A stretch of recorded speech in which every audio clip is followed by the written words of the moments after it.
Joy, kailan pa nakabalik si father from vacation? Today lang.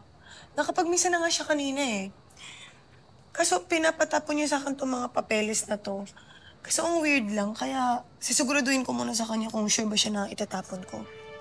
Patingin?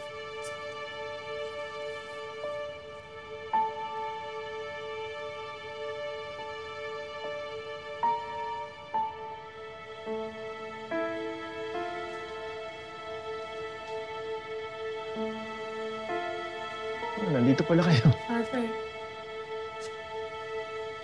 Magpapalipat po kayo ng parokya? Sa malayong lugar?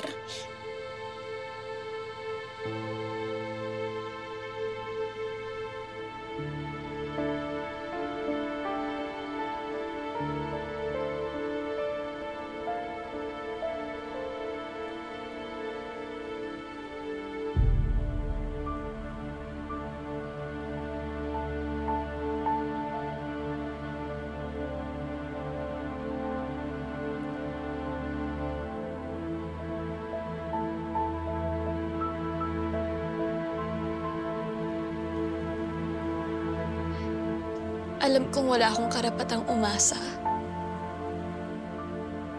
Pero malinaw sa atin na meron tayong nararamdaman para sa isa't isa. Pero sana nagpakalalaki ka.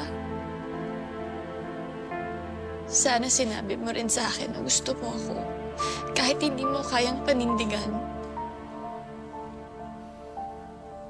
Hindi yung bigla ka na nang aalis. Wala man lang paalam. Wala naman talagang umalis.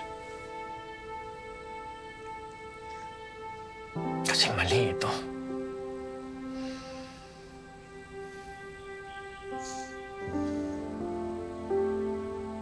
May kaya ng konsensya ko na talikuran ang tungkulin ko sa Panginoon.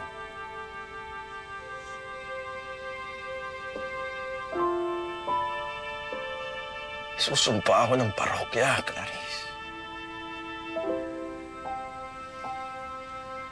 Pandidiri ang kanilang lahat. Tatanggalin nila ako sa pagkapare.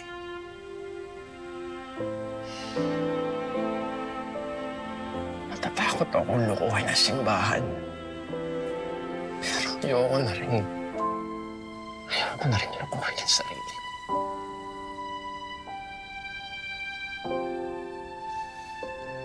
Clarice, ilang linggo ko itong pinagdasal.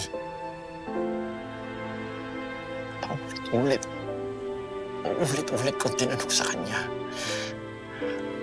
na bukod sa pagmamahal ko sa Panginoon, hindi ba pwedeng magmahal din ako ng isang babae na magpapasaya sa puso ko? Kaya nandito pa rin ako. Hindi ako paalis. Yung mga dokumento na yung pinapatapon ko na kay Joy yun. Clarice, dahil mahal kita.